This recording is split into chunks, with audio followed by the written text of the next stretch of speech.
ومن أحسن قولا ممن دعا إلى الله وعمل صالحا وقال إنني من المسلمين. السلام عليكم. بسم الله مستعينا راض به مدبرا معينا، والحمد لله كما هدانا إلى سبيل الحق واجتبانا، أحمده وأشكره ومن مساوي عملي أستغفره واستعينه على نيل الرضا وأسأل لطفه فيما قضى، وبعد إني باليقين أشهد شهادة الإخلاص ألا يعبدوا بالحق مملوء سوى الرحمن من جل عن عيب وعن نقصان، وأن خير خلقه محمدا من جاءنا بالبينات والهدى رسوله إلى جميع الخلق بالبينات والهدى ودين الحق، صلى عليه ربنا ومجدا والآل والصحب دوما صمدا. ثم أما بعد، وصلنا إلى الفصل الخامس في حلية طالب العلم، هو بعنوان آداب الطالب في حياته العلمية. بعد انتهينا من المسائل المتعلقة بالأخلاق القلبية والأخلاق النفسية، وما يريده طالب في بداية حياته، ولم نتطرق أبدا إلى قضية الحياة العلمية. أول شيء في هذا الفصل قال كبر الهمة في العلم. من سجال الإسلام التحلي بكبر الهمة، مركز السالب والموجب في شخصك، الرقيب على جوارحك. كبر الهمة يجلب لك بإذن الله خيرا غير مجذوذ. حد يعرف مجذوذ يعني ايه؟ يعني غير مقطوع، لترقى إلى درجات الكمال فيجري في عروقك دم الشهامة، والركض في ميدان العلم والعمل، فلا يراك الناس واقفا إلا على أبواب الفضائل، ولا باسطا يديك إلا لمهمات الأمور، والتحلي بها يسلب منك سفاسف الآمال والأعمال، ويجتث منك شجرة الذل والهوان، التملق والمداهنة. فكبير الهمة ثابت الجأش لا ترهبه المواقف، وفاقدها جبان رعديد تغلق فمه الفهاهة، ولا تغلط فتختلط بين كبر الهمة والكبر، فإن بينهما من الفرق كما بين السماء ذات الرجع والأرض ذات الصلب. كبر الهمة حلية ورثة الأنبياء، والكبر داء المرضى بعلة الجبابرة البؤساء. فيا طالب العلم، ارسم لنفسك كبر الهمة ولا تنفلت منه، وقد أومأ الشرع إليها في فقهيات تلابس حياتك، لتكون دائما على يقظة من اغتنامها ومنها. ثم بدأ يعدد. نعم، احنا هنرجع بقى. انا قلت هنبدا يعني قرات بس المتن عشان تصححوا، قراته بس او التشكيل عندكم ان شاء الله. يتكلم رحمه الله عليه عن كبر الهمه في العلم. ومن المعلوم ان فيه درجات معينه على الحضور تقريبا، وفي درجات على ابحاث، فيعني لعلنا نلزمكم ببحث ان شاء الله. يعني وانا لا اريد ان يكون البحث بحث طويل خلاص، لكن اهم شيء في البحث انه يكون يعني يكون بطريقه اكاديميه. اهم شيء انه يكون بطريقه اكاديميه. فانت ابتداء تحاول تعرف كيف تكتب بحثا ابتداء، خلاص، بحيث انك تقسم البحث الى فصول والى ابواب، ثم بعد ذلك لابد فيه من مقدمه ثم خاتمه لهذا البحث. هذا من الناحيه الأكاديمية. إنما البحث أعتقد نعطي البحث في قضية طالب العلم، يعني لا نخرج عن كتاب حلة طالب العلم، أقصد يعني في المعنى، إنما كبحث لازم ستخرج. إيه هو يعني إن شاء الله لعلي أعطي لكم في المحاضرة هذه أو في المحاضرة القادمة إن شاء الله تبارك وتعالى. لكن في الغالب يكون بحث إن شاء الله، يعني لا أحب تعقيد الأمور، يعني سيكون بحث إن شاء الله في متناول الجميع.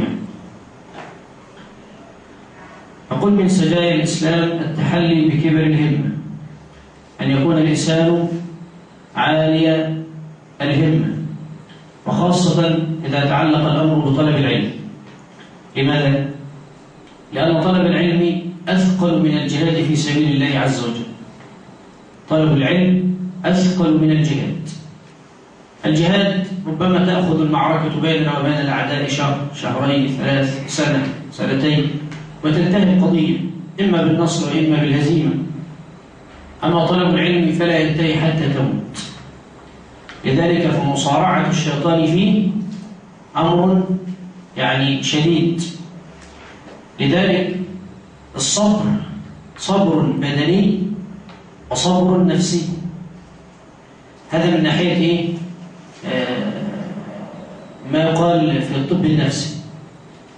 أما المراد بالصبر البدني والصبر النفسي عند علماء الشريعة أو علماء الاعتقاد خاصة كما قال ابن القيم رحمة الله عليه، إنما هو صبر اختياري وصبر اضطراري. الصبر الاختياري هو أعلى في الأجر قطعا من الصبر الاضطراري. كيف؟ الصبر الاضطراري اللي هو بقى عند علماء النفس اسمه الصبر البدني، اللي هو ما يتعلق بالإنسان من مرض ومن موت وكذا وكذا، هذا صبر اضطراري. فتقول لمن فقد ولده اصبر، فيقول وحتى إن لم أصبر ماذا أصنع؟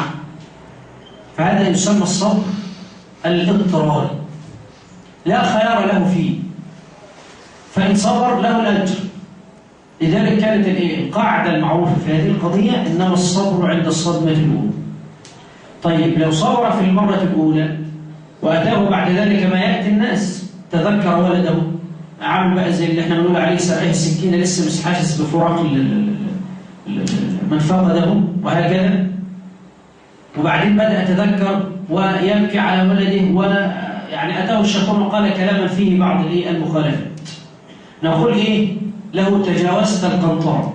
ليه؟ لأنه صبر عند عند بداية الصدمة، إنما الصبر عند الصدمة الأولى. لما كان النبي عليه الصلاة والسلام يمر في القبور ورأى امرأة تبكي فقال يعني ما يبكيك؟ قالت إليك عني إنك لم تصب بمصيبتي. فلما أخبرت أنه رسول الله أسرعت إليه فقال لها إنما الصبر عند الصدمة الأولى. ليه؟ لأن بعد ذلك هيصير الأمر اضطراري.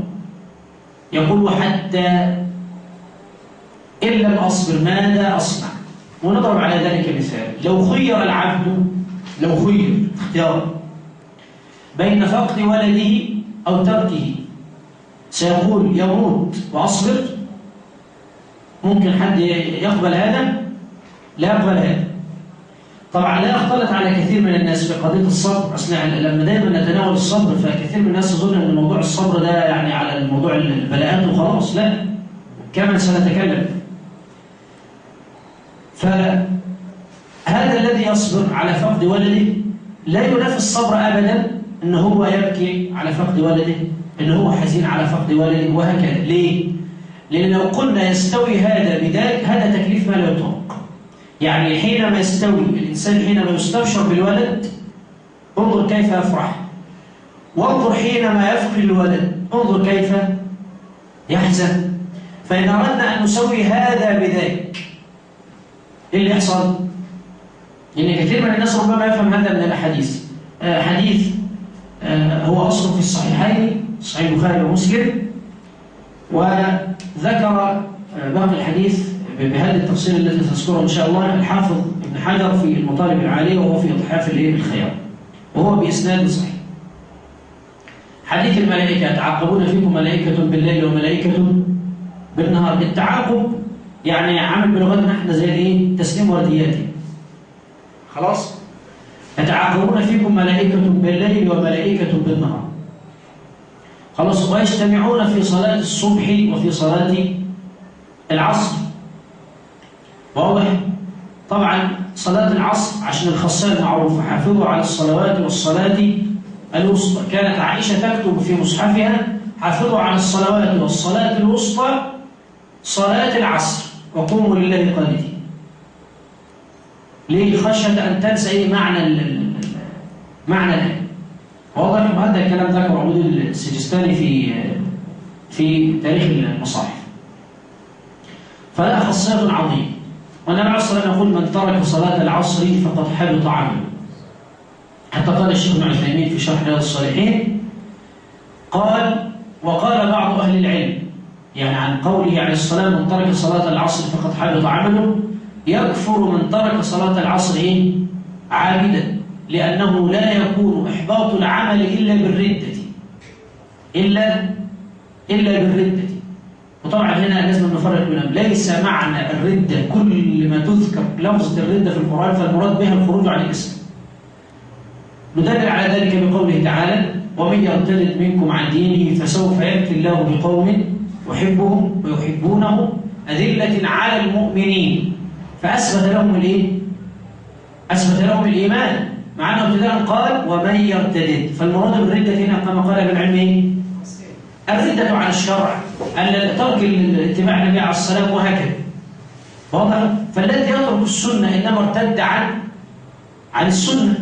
الذي يترك البدع هذا كمصطلح لغوي إنما ارتد عن البدع. الذي يترك الكفر إنما ارتد عن الكفر وذهب إليه. كذلك الذي يترك السنة فإنما ارتد عن السنة إلى فلا يأتي كل لفظ في القرآن بمعنى الردة ويراد به الكفر. وطبعا أتيت بهذه الآية حتى ندلل على هذه القضية. وهو قال أدلة على المؤمنين فأثبت لهم. فلو كانت ردة عن الإيمان عن الدين كله لما أثبت لهم الإيمان. أدلة على المؤمنين أعزة على الكافرين. الشاهد: فمن ترك صلاة العصر فقد حبط عمله. تكلم الشيخ عن المسألة دي وأقوال أهل العلم في أن تركها عاملا متعمدا كفر إلى غير ذلك. وطبعا معروف أن الشيخ الإسلام ابن تيمية رحمة الله عليه رجح هو وكمان الإمام الشوكاني أقر ذلك في نيل الأوطار، والشيخ ابن عثيمين أقر هذا ورجحه، أن من يؤخر صلاة على صلاة، يعني اللي يترك صلاة الظهر حتى يؤذن العصر، حتى يؤذن العصر. قال من فعل ذلك عاملا بغير عذر شرعي فلا يجوز له أن يصلي الصلاة التي تركها بغير عذر. فلا يجوز له أن يصلي الصلاة التي تركها بغير عذر، لأن الله تبارك وتعالى يقول هكذا يقول الشيخ الإسلام يعني: إن الصلاة كانت على المؤمنين كتابا موقوتا. فالصلاة إنما تشرع لوقتها. إذا أذن الوقت صارت الصلاة مشروعة. طب إذا لم يؤذن أنت غير مطالب بالصلاة. فلما أذن المؤذن هذا وقت الصلاة. طبعا معروف قضية العلماء الأصول المسألة المتعلقة بالواجب الموسع والواجب المضيق، ودي تفصيلتها مش ده هو المجال بتاعها. واضح؟ لكن نحن نتكلم هنا لا على واجب موسع ولا واجب مضيق، إنما نتكلم عن رجل تعمد أن يترك الفرض حتى يأتي الفرض الذي معنا بغير عذر، كمرض كسفر كغير ذلك. ومعلومة احنا قضية الجمع للمريض التي انفرد بها الإمام الشوكاني في نيل الأول. جمع المريض اللي هو ازاي؟ اسمه جمع صوري مش جمع حقيقي. ازاي؟ يعني المريض لا يستطيع ان هو يقوم ليتوضأ في كل صلاة، فينتظر مثلا المغرب أذن، ينتظر قبل العشاء ب5 دقائق فيقوم فيصلي. بمجرد أن انتهى من صلاة المغرب يؤذن العشاء. فبمجرد أن أذن المؤذن العشاء يصلي بعد ذلك العشاء، بحيث أنه يجمع بين الصلاتين. يصلي في آخر الوقت اللي هو الواجب المضيق، آخر وقت المغرب، ويصلي في أول وقت العشاء اللي هو الواجب الوقت الموسع. واضح؟ فده بنسميه احنا جمع صوري. ليه جمع صوري؟ لأن الأصل في الجمع أنه يكون على في قضية القصر، أنه هو يصلي المغرب 3 ركعات والعشاء إيه؟ ركعتين. طب هذا الرجل المريض غير مسافر، فهو بيصلي العشاء كم ركعة؟ 4 ركعات. فهذا اللي بنسميه احنا الجمع الايه؟ الجمع السوري. فبيستنى لاخر الوقت المضيق بالنسبه للايه؟ للفرض الذي قبله فيصليه، حتى فاذا اذن يصلي الوقت الذي بعده، فيجمع بين الصلاتين جمعا ايه؟ جمعا سوري. نحن نتكلم عن ايه؟ عن رجل تعمد. فالشيخ السامي رجح عدم ايه؟ عدم صحه صلاته، يعني طالما يرتكب كبير من الكبائر ولا يقضي الايه؟ ولا يقضي الصلاه. قال لأن الله يقول إن الصلاة كانت على المكتاب موقوتا، فكما أن الصلاة لا تصح قبل وقتها فلا تصح بعد انتهاء وقتها، طبعا إلا بالعذر الشرعي. طبعا عشان بس نكون أمناء في النقد، الجمهور على جواز إيه؟ القضاء. الجمهور على جواز القضاء مع تأثيره لهذا التأخير، يأثم بذلك ولا أجر له في الصلاة، إنما إيه؟ يسقط عن نفسه الإيه؟ الفريضة، إنما يسقط عن نفسه الفرض. وإن كانت يعني أدلة ابن تيمية ومن معه هي أقوى بكثير من أدلة الإيه؟ من أدلة الجمهور. فقال في هذه القضية من يترك صلاة العصر، الشيخ رجح هذا، فقد حبط عمله، وهو يعني بذلك الذي ترك صلاة العصر تركا إيه؟ عامدا متعمدا. طبعا يخرج في ذلك برضه قضية النوم، الإنسان كان نائما والمنبه ما صححوش مش عارف إيه والقصة دي.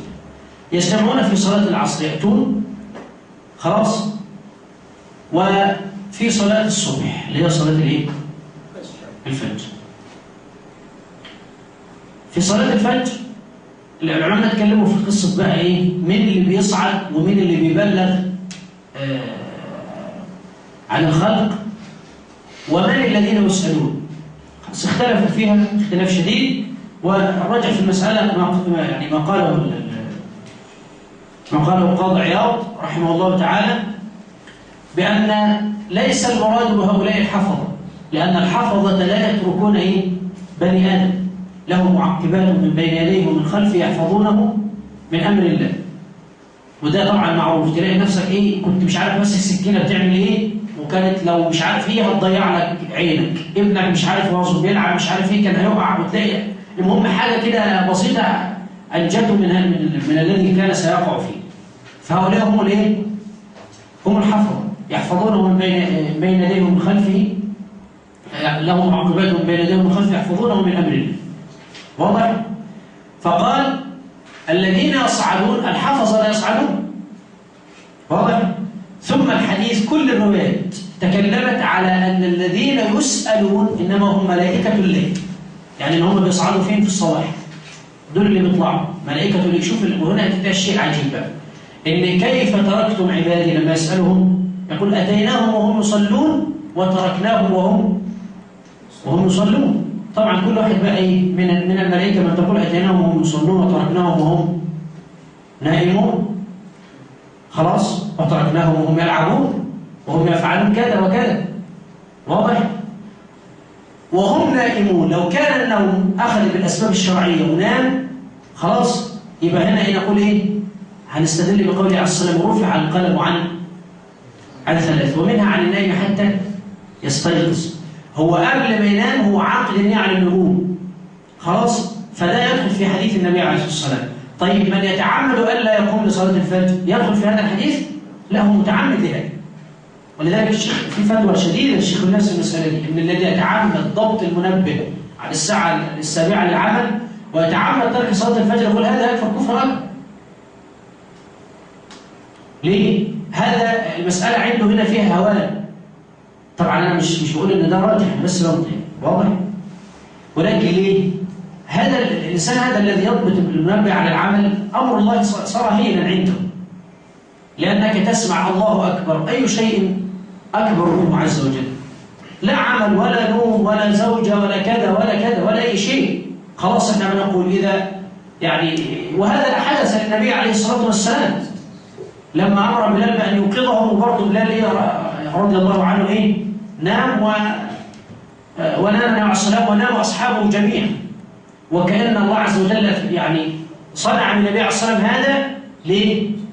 علشان برضه احنا لما ننام ويحصل عندنا بعض كذا وكذا وكذا ما يبقاش فيه عقاب شديد كعقاب شرعي، طالما ان انا اخذت من الاسباب الشرعيه. ليه؟ النبي اصلا اخذ من الاسباب. من يوقظنا؟ قال بل اوقظكم. هي نفس القصه، ظبطت المنبه ولا ما ظبطتوش؟ قلت لمراتي صحينا ولا ما تصحينيش؟ هي دي القصه. هي اخذ من الاسباب، اوقظكم. طيب وهي قالت لك طبعا هصحيك ونامت، يبقى انت ايه؟ خلاص لا اثم عليك، وتقوم عادي وتصلي الايه؟ وتصلي الصبح بعد ان يطلع الشمس مثلا، تطلع الشمس مثلا، ونقول هذا ايه؟ ده الوقت الايه؟ الموسع قبل ان يؤذن الظهر، ده دخلنا في الوقت الايه؟ المضيق. واضح؟ فهنا يتكلم عن الفرضين دول. الملائكه ياتون فين؟ في صلاه الصبح وفي صلاه الايه؟ صلاه العصر. انما الحفظه ان يظلوا. شوف بقى، يقولون اتيناهم وهم يصلون وتركناهم وهم يصلون، وتركنا فيهم رجلا. في واحد بقى من الناس دول لم يصبه خير قط ولا بلاء قط إلا علم أنه منك. يعني سواء كانت سراء أو كانت ضراء، الرجل صبر إيه؟ صبر ما بيحتصلش عنده تغير. كثير من الناس بيفهم من هذا الحديث أن صبر المراد بهذا الرجل كلمة ما لم يصبه خير قط ولا بلاء قط إلا علم أنه منك. طبعا بيت الحديث فيقول الله عز وجل ابتلوا عبد. سفيان الثوري بيقول فلا ندري بأيهما بدأ، يعني بدأ بالنعماء ولا بدأ بالإيه؟ بالضراء. بالضبط كده. زي مثلا يقول إيه؟ أعطوه ولد، يعني لما يقول الملك يا رب أذكر من أنثى، أقول له ذكر، خلاص اللي هو التقدير الإيه؟ التقدير العمري. التقدير الإيه؟ العمري.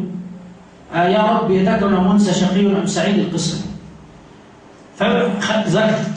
ليه؟ الإنسان بطبيعته سواء في أوروبا، سواء كان في مصر، سواء كان في الصعيد، في أي حتة النسب بتتفاوت، لكن هي الجبلة مجبولة على حب إنجاب ذكر.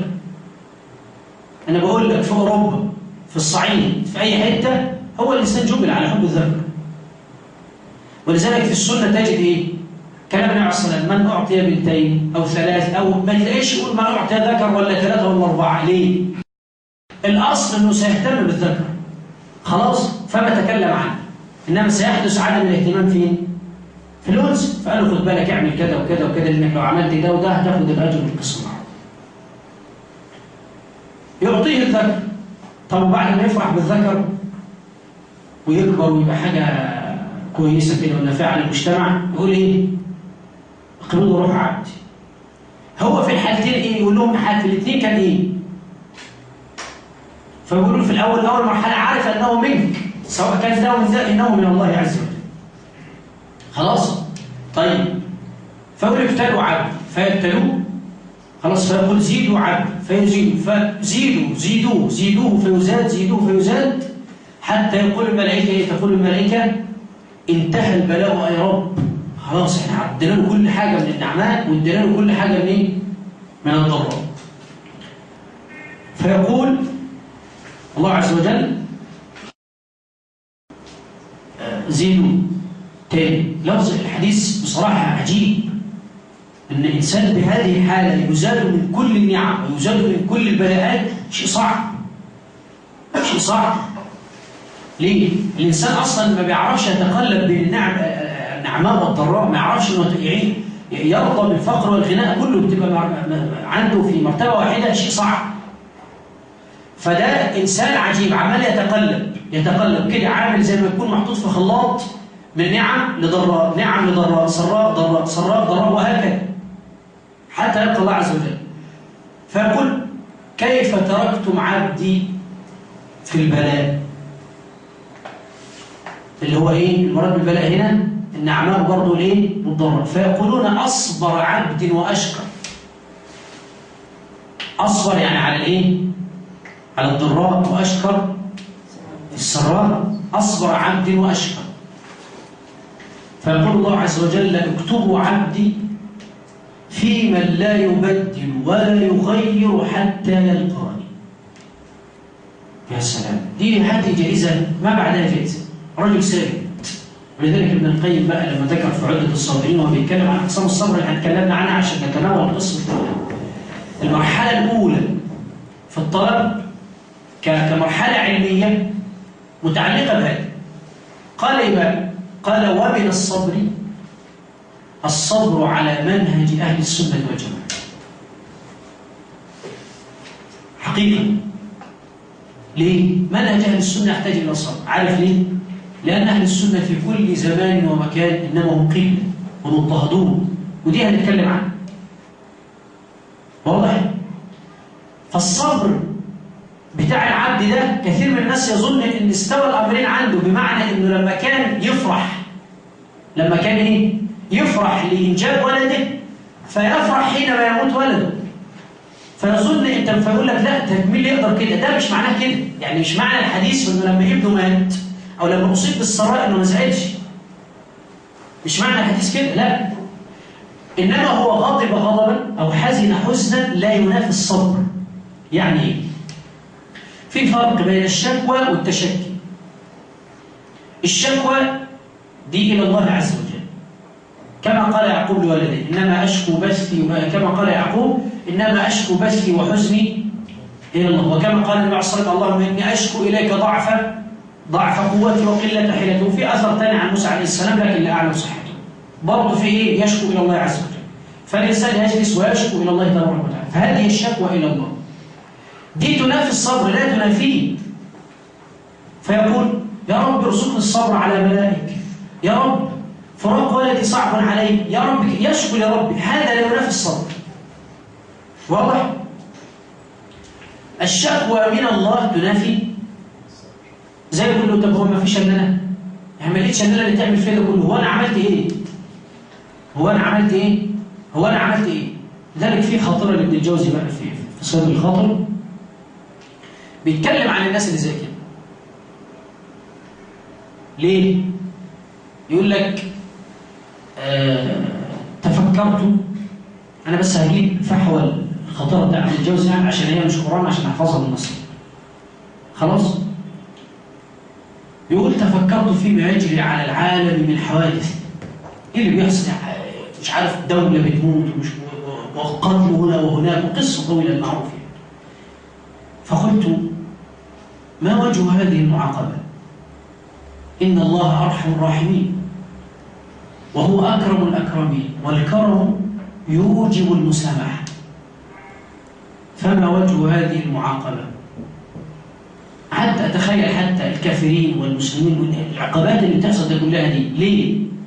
الله أرحم الراحمين وأكرم الأكرمين والكرم يوجب المسامحة، دي مسألة مش عايزة كلام. فما وجه هذه المعاقبة؟ ليه العقاب ده كله؟ قال فتأملت ونظرت فوجدت أن كثيرا من الناس وجودهم كالعدم، لا يتصفحون أدلة الوحدانية. وجوده كالعدم. راجل واحد كده بيقول لي أنا كده، يقول لي أنا ما صليتش في حياتي وما صمتش ومش هصوم ومش هصلي وأدخل الجنة. هذا وجوده كالعدم. ليه؟ هو بيقول لا إله إلا الله رسول، بس ليه؟ هو الله عز وجل أتى بك لعلة ولا لا؟ ما هي؟ العبادة. وما خلقت الجن والإنس إلا. فالذي لا يعبد لم يوحد ربه عز وجل ولم يعبد الله تبارك وتعالى. إيه اللي حصل؟ شال العلة اللي جه منها التي جاء من أجلها، فصار وجوده كالعدم، ملوش فايدة. إيه فايدة الكافر ده؟ الله أتى به ليعبده فكفر به، فما فائدة وجوده ملهاش لازمة. قال فوجدت أن كثيرا من الناس وجودهم كالعدم. قعد بقى يتكلم عن ان هم ايه؟ لا يوحدون الله ولا يعبدونه، مش عارف حتى قال بقى ايه؟ وإن أصابت واحد منهم مصيبة صرخ ويصيح ويقول، يقول بقى يقعد يقول للناس يعني ترى بأي ذنب؟ بأي ذنب؟ هو أنت ما عندكش ذنوب خالص؟ يقول هذا الكلام منتشر ومش منتشر بيننا. كثير من الناس يقول لك أنا والله ما عرفت، أنا مش عارف أنا عملت إيه. بيعمل فيه ده كله ليه؟ ولقد صاح مستغيثهم ترى بأي ذنب. يا راجل حرام عليك. فهي دي القصة دي. ده بقى شكوى ولا تشكي؟ ها؟ تشكي قطع، تشكي، هذا تشكي. هذا ينافي الصبر ولا لا ينافيه؟ ينافي الصبر. فأنا مش عايزك تخلط بين أمرين، بين أن تحزن على ولدك كما قال النبي عليه الصلاة والسلام لعمر إنها رحمة لما بكى على إبراهيم، يا إبراهيم ولده. لما عمر الخطاب يعجب النبي عليه الصلاة والسلام يبكي على طفل صغير، فقال النبي عليه الصلاة والسلام وكأنه يجيب إجابة المستغرب لما يعني يقول عمر، قال يا عمر إنها رحمة. إنها إيه؟ إنها رحمة. فليس المراد بالبكاء هنا إيه؟ الاعتراض على قضاء الله. هذا المتعلق بالصبر الإيه؟ الاختيار الاضطراري اللي هو الإيه؟ عند علماء النفس الصبر البدني. الصبر النفسي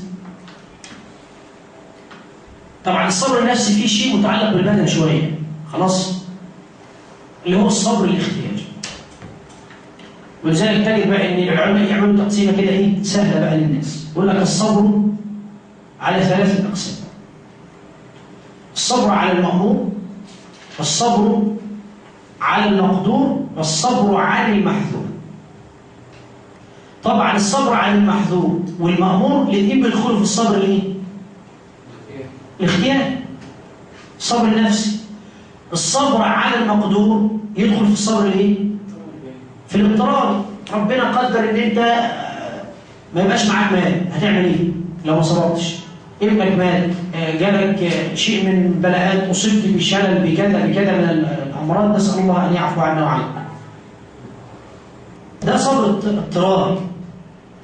الصبر على المأمور يعني ما امرك الله به، ما امرك الله به. والنبي عليه الصلاه والسلام يقول طلب العلم فريضه على كل مسلم. طبعا هي فرض كفايه وليس فرض ايه؟ مش فرض عين. ليه؟ اذا قام به البعض سقط عن الباقي. طبعا هذا فيما يتعلق بما يخرج عن الاركان الخمسه. يعني احكام الطهاره فرض عين على كل مسلم، مش على طالب العلم بس. واضح؟ لكن مش بالتفصيل اللي بياخدها طالب العلم، لكن احنا بس ايه بنتكلم اجمالا. احكام الصلاه على كل مسلم فرض عين مش فرض كفايه. طيب لو ربنا كرمه وهروح يعمل عمره ولا حج ومعاه فلوس، قبل ما يبقى معاه وغير مستطيع نقول له لسه ما الموضوع فرض كفايه، يتعلمه او ما يتعلموش. اول ما يبدا يروح نقول له بقى انت فرض عين عليك انك تقعد تتعلم بقى. خلاص؟ وهكذا باقي الايه؟ باقي علوم الشرع. الزكاه من لسه ما بلغش النصاب، نقول له لسه ده فرض كفايه تعلم ايه؟ تعلم الزكاه. اول ما يبلغ مال النصاب يصير فرض عين. التاجر فرض عين عليه ان يدرس كتاب البيوع. طب غير التاجر ليس فرض عين عليه، انما هو فرض كفايه. لكن القضيه برضه تدور في الايه؟ في الفرضيه، ما خرجت عن ايه؟ عن ذلك. الصبر على المأمور كل ما أمرك الله بفعله، والصبر عن المحذور كل ما أمرك الله به بتركه، اللي بيعبر عنه علماء الأصول طلب الفعل وطلب الترك. طلب الفعل وطلب الايه؟ الترك. ابن القيم بيقول لك ايه؟ يقول لك ومن الناس من يكون صبره على قيام الليل يقدر يصبر أن يقيم الليل كله، ومن الناس من يكون صبره على قيام الليل أشد من صبره على نظرة المحرم. يقوم يصلي للكل ويصبر على كده في البرد في الحر، في كلاهما يستحمل ويفضل للكل واقف يصلي ويتعبد، وهو بالنهار رايح شغله ما يقدرش يصبر على أن ينظر ايه؟ نظرة المحرم. والعكس، ومن الناس من لا يطيق أن يصلي الليل كله ويصبر على أن لا ينظر إيه؟ إلى الحرام. بيقول لك بقى كان الاثنين لو تعرضوا. الاثنين يعني إيه الاثنين؟ يعني أيهما أترك المحظور أولى؟ طبعا مش المراد هنا بفعل الأمر اللي هتكلم عنه في المثال ده إنك تترك الفرائض، عشان بس نتكلم عن إيه؟ في مسألة النوافل. أترك هذه المسائل أولى ولا أجيبها أولى؟ يعني أجيب أصلي قيام الليل أولى، خلينا في المثال ده، أولى ولا أغض طرفي عن النظر إلى النساء أولى؟ غض الطرف أولى، فيصير طلب الترك أولى من طلب الفعل في مثل هذا الأمر. يصير طلب الترك أولى. ليه؟ لأن طلب الترك هنا عملي ورث شيئا عظيما اللي هو إيه؟ الخوف من الله عز وجل. فكل ما هو ماشي عامل كده مش قادر، ليه؟ حاسس في مراقبة، في جهاز مراقبة، فمش عارف يعمل كده ولا كده. إنما هو بالليل قاعد بيصلي، خلاص مش الأصل أن الصلاة هذه تورثه الخشية وكذا وكذا. طب ما حصلش، الناس كده، أصل الناس مختلفين، كلنا مختلفين، مش كلنا واحد. قال لكن كلاهما، يعني اللي يعمل الأمرين هذا أتم الصبر، هذا أتم الصبر. ولذلك تلاقي الصبر يا طالب العلم قرن في القرآن كله بالعبادات. فتجد مثلا في الصلاة يا أيها الذين آمنوا استعينوا بالصبر والصلاة. ليه؟ لأنك إن فقدت الصبر فإنك لن تستطيع أن تصبر على الصلاة. لو وقف شيخ يصلي، لو رحت تصلي مثلا بالدور سمع عبد العظيم ولا حاجة وما عندكش صبر، تصلي وراه إزاي؟ لو واحد متعود كده إنه يصلي دايما بآيات قصار الصور وكده، وقدرا كده يدخل المسجد وما يعرفش نظام المسجد عامل إزاي، الشيخ بيقرأ فيه مثلا ربعين ثلاثة في المغرب، ربعين ثلاثة، ما بقولكش بقى عند الشيخ صلى الله عليه وسلم حاجة كده، ربعين ثلاثة وربع في الركعة، خلاص ممكن يترك الصلاة ويمشي. ليه؟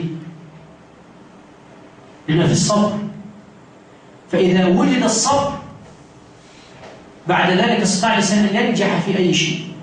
تلاقي دايما كده اسأل أي واحد كده اللي هو كل شوية عمال يتنطط من مكان لمكان، مش يروح المكان ده ما يشتغلش فيه، والمكان ده ما يشتغلش فيه، والمكان ده ما يشتغلش فيه. ليه؟ ما فيش صبر. عمال بقى طالب العلم يتنطط من شوية يقرأ 10 ورقات من الكتاب ده و10 ورقات من الكتاب ده و10 ورقات من الكتاب، مش قادر يخلص مجلد. ليه؟ عشان فقد الصبر. فقد الصبر. ومع ان الاولى عند اهل العلم انه لما يشرع في قراءة كتاب انه ينتهي من قراءة الكتاب، ما يقعدش يألف الكتب. ولكن طيب العلماء المعاصرين قالوا ان بيحدث ملل في كثير من الاوقات من مادة واحدة وتبقى صعبة على الطالب ومش عارفين، فيعمل لنفسه توقيت فيذاكر في دي ساعة وفي دي ساعة وفي دي ساعة والقصة دي. ومع ذلك احنا بنقول لا، الاولى ان هو ينتهي من كتاب وهكذا. ليه بقى هو عمال يلف وسط الورقه وسط المجلدات؟ ما عندوش صبر. خلاص. ليه؟ لان لما يبقاش فيه صبر لا يمكن ابدا ان تصل الى الهمه التي يتحدث عنها الشيخ. هو انت ازاي ما عندك همه اصلا ما عندكش صبر؟ ده الهمه لا تاتي الا بصبر. الهمه لا تاتي الا بصبر. كيف كان حال السلف؟ هل حال السلف يحتاج إلى كيف كانوا يأكلون ويشربون؟ كما يقول بعضهم كان يأتي بالطعام خلاص فيمسك الأكل يطحنه يحوله زي الدقيق. ليه؟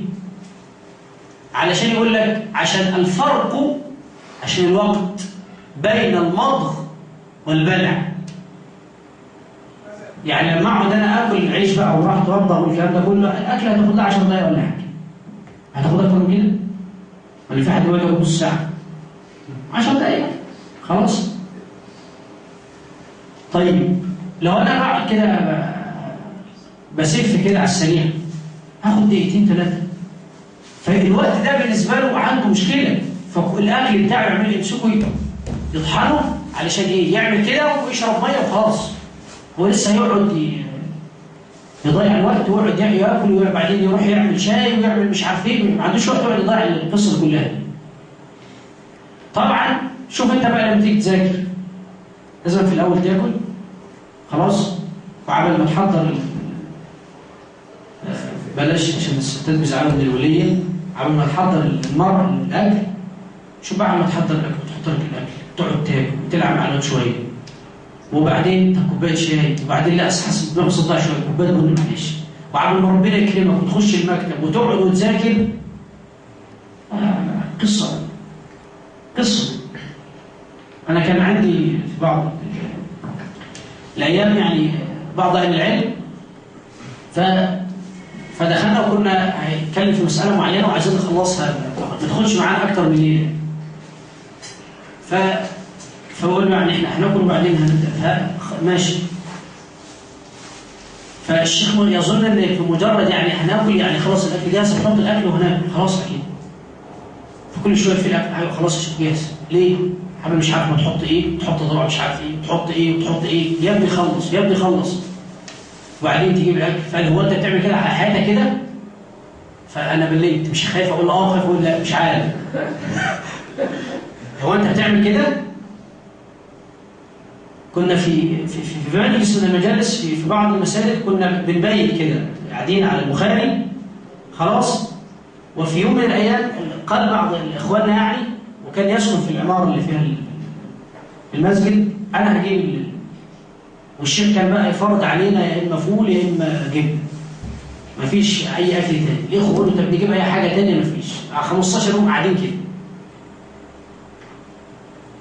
فقال له هات. فالشيخ ظل برضه انه متعود على نظام هيجيب فول وجبن، فالاخ جاب بقى فراخ وبتاع ومش عارف ايه. فاول ما حط الاكل قال له ايه ده؟ قال له ده اكل يا شيخ. قال له ده مش اكل. قال له امال ايه؟ قال له الطلبه دي مفيش واحد فيهم هينام وهياكل وهينام. قال له مفيش حاجه. هو في طالب علم بيعمل كده؟ في طالب علم يقعد ياكل لحد ما يريح خلاص مش قادر، المعده اشتغل، خدت الدم اللي في العقل، ما بقاش قاعد مركز، قاعد يفت في ورقه ومش باصص في ورقه ومش عارف ياخد ايه. فالمساله دي مش مساله سهله. قصه حرصك على الوقت مش مساله سهله. المساله يعني تتجاوز بكثير الحال اللي احنا عليه، تتجاوز بكثير جدا. قصه بقى ايه؟ حد كان لازم كده يبقى موجود اخ مالوش دعوه بالطالب في الجلسه. ليه؟ الطالب ده بيسموه يعني بياخد اجر الاخوه، هو لا هيقعد يدرس ولا يعمل، بس يخدم الاخوه عشان ياخد الاجر على القصه دي. انما واحد يقوم، لو الشيخ لو قال قوم هات لي ميه كان لازم يستنى لحد ما ارجع اجيب له ميه، والا انا اروح اجيب الشيخ ميه او شاي وهو يشرح طب وبعدين؟ فتخيل لما اول طالب ما يبقاش في حد موجود، استنى لحد ما ايه؟ يرجع. ليه؟ قصه الحرص على الوقت. وخد بالك بيقول انا هبدا اذاكر من كذا لكذا. لما يجي الوقت ده ما يخلصوش، انت طبعا عليك ساعات نوم، طبعا مش اقل من 8 من 10 12 ساعه. ساعات النوم بتاعتك دي يا مهندس بتاعك، ساعات النوم بتاعتك خلاص انت بتنام 6 ساعات. في كده اكتر من كده؟ حلو قوي كده. 6 ساعات خلاص. 6 ساعات لو انت قاعد بتقول النهارده انا هخلص مجلد، المجلد ده مثلا بنتكلم في 300 صفحه، مش 600 و400، مش 600 ولا 400 ولا 700، في مجلد بتبقى 1000 صفحه. انت في دماغك النهارده انا هقرا ال 300 صفحه دي، فضلت تقراهم معادك النوم مثلا الساعه 6 الصبح بعد الفجر، لسه ما خلصوش، يبقى لازم تظل تقرا فيهم لحد ما ينتهوا. طب قعدت تقرا اخدت ساعتين من وقت النوم بتاعك، يبقى تنام 4 ساعات بس. تنام ايه؟ 4 ساعات. ليه؟ انت مشكلتك بقى قعدت تضيع انت اللي في الوقت، يبقى تعاقب نفسك انك تحسبه من وقت نومك. تحسبه من وقت ايه؟ من وقت نومك. كثير من العلماء كان نهار بينام 4 ساعات يقوم يعمل خناقه. لما ينام 4 ساعات، الشيخ العثيمين كان اغلب حياته بينام ساعتين. الفكره كلها ابن القيم بيتكلم في الطب النبوي عن القصه دي. ليه؟ معروف ان الطب هو منك اقل مش عارف كام 8 ساعات باين او حاجه زي كده. طب ازاي؟ فقال لك بقى إلا ما غلبت عليه العادة. إلا ما غلبت عليه العادة. إيه العادة؟ إنسان اتعود إنه ينام ساعتين. لو اعتاد معروف إن لما إنسان يأكل بالليل لحمة ومش عارف إيه يبقى ينام تعبان. مش دي الغالب على الناس؟ يأكل حاجة خفيفة. طب واحد أصلا هو متعود يأكل كده، يأكل اللحمة ضان وينام ما يتعبش، هو اتعود. ليه؟ إلا ما غلبت عليه العادة. والله العظيم أنا كنت أجد ناس في الصباح تسخن أكل الصبح. تسخن أكل إزاي؟ يعني يسخن لحمة في الصبح كده وأنت قاعد تشرب شوية شاي. هو كده إلا ما غلبت عليه العادة. في ناس كده واضح؟ أنت تقوم معروف تقول يا جماعة هنفطر، النهارده تفطر إيه؟ هتكون فول وطعمية ومش عارف إيه. لا حد تاني يقول لك هو في طبيخ في البيت؟ في تسخنه. طب طبيخ؟ لا أنا مش هاكل فول ولا طعمية. خلاص. فده بقى إيه؟ أنت ما تستنكرهوش. أنت مستنكره عشان مش حدك. خلاص. ليه؟ معروف كده في الطب إلا ما غلبت عليه العادة. إنسان بينام ظبط نفسه على 4 ساعات بينام 4 ساعات على طول. إنسان بيظبط نفسه على 6 بينام 6 على طول. ولو قال بعد ال6 يحس إن هو تعبان وجسمه اتكسر لأنه طول. خلاص. أنت عارف أنت ليه بتحب قايم تعبان؟ من كتر النوم. أنت بتبقى قايم تعبان من كتر النوم. أنا أعرف بعض المشايخ وحاولت أعمل ده ما عرفتش. يفضل سهران لحد الظهر، يصلي الظهر ينام، خلاص يقوم بعد العصر بساعة. دي حياته. عملتها كم يوم بعدها حسيت ان انا ماشي داخل الشارع ما عرفتش. يفضل كده.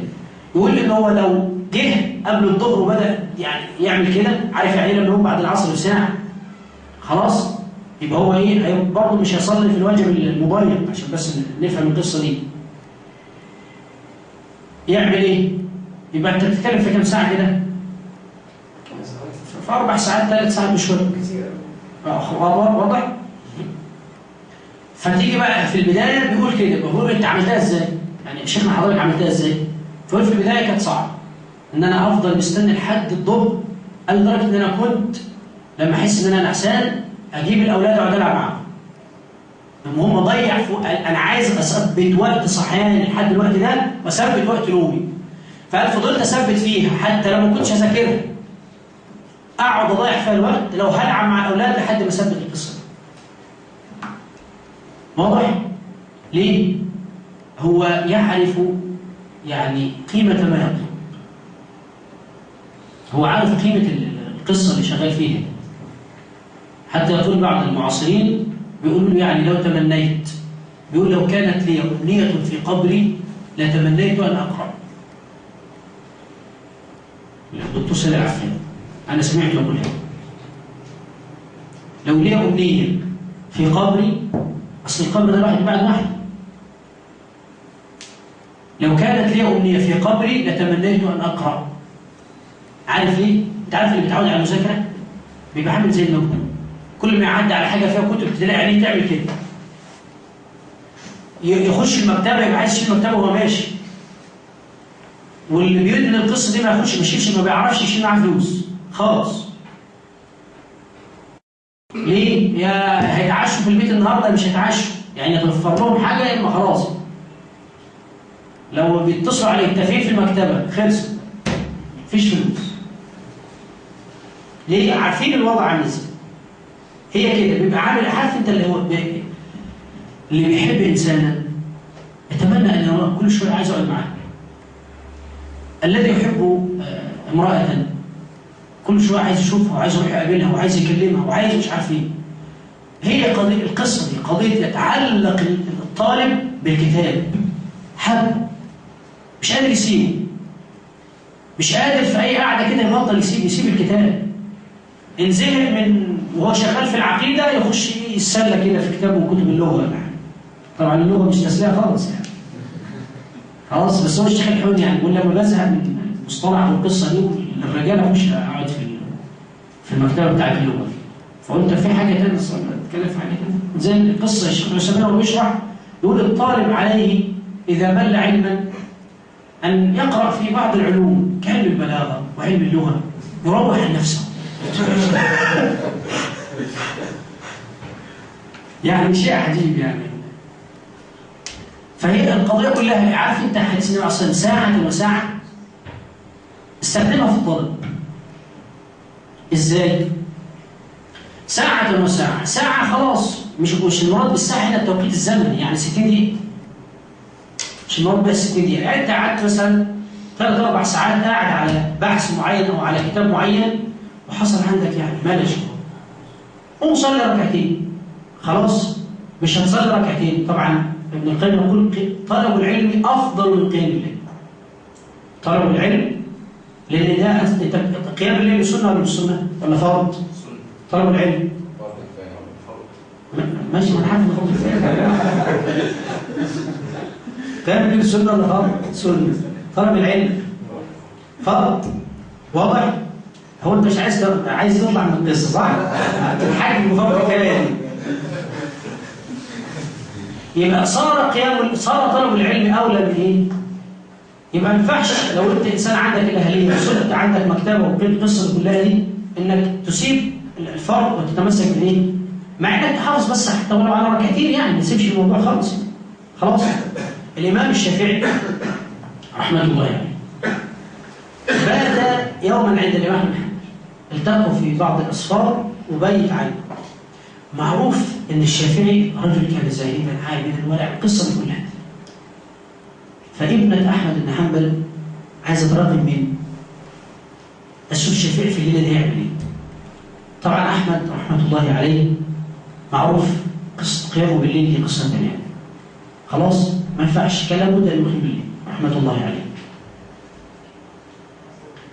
فتراقب الشافعي، تلاقي الشافعي صاحي وقاعد ماسك القرطاس ويكتب ويصلي. كل ما تبص عليه مش ما بيقومش المكان. تبص على ابوها تلاقي ابوها ايه؟ يصلي.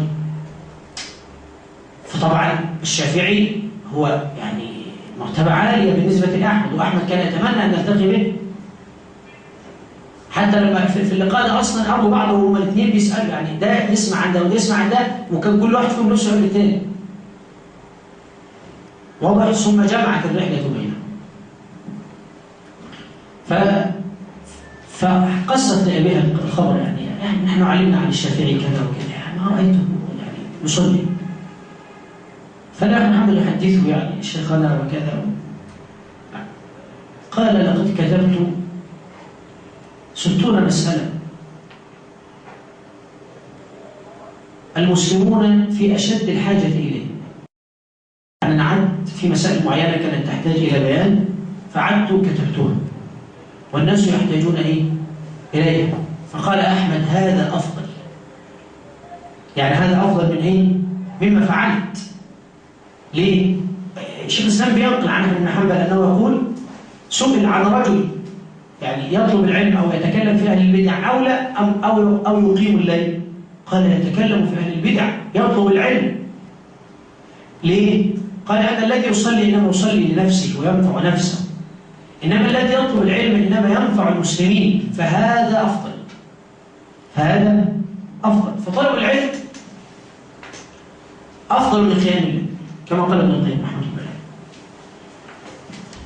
فبتقيم بقى ولا مش بتقيم؟ ذاكر كم ساعة؟ مش خير الهدى النبي صلى الله عليه وسلم جمع في كل ده يعني. النبي صلى الله عليه وسلم كان يقوم الليل وكان يعني يجمع كل انواع العبادات، طلب العلم والقيام. نعم صحيح. انا بقول لك حاول تاخد لك ركعتين عشان تجمع بين الايه؟ بين الخيارين. ليه بقول الباقي كله يبقى للطلب؟ ليه الباقي كله للطلب؟ لان احنا اتكلمنا عن التأصيل، في فرض وفي سنة. واضح؟ نمرة 2، نحن في زمان الناس أحوج إليه من العلم من حاجتهم إلى الطعام والشراب. لازم تعرف وده معروف. بص أنت على الناس اللي عندك في المسجد كده، اسأل أغلب الناس اللي موجودة في المسجد عن نواقض الوضوء. اسأله كده عن أركان الوضوء وكأنه حتى ما قرأش الآية حتى. اسأل كده الناس، شوف أنت حال الناس وصلت لحالة عاملة إزاي. اسأل أهل بيتك كده في البيت. فالوضع صعب جدا، محتاج لناس تشيل القصة.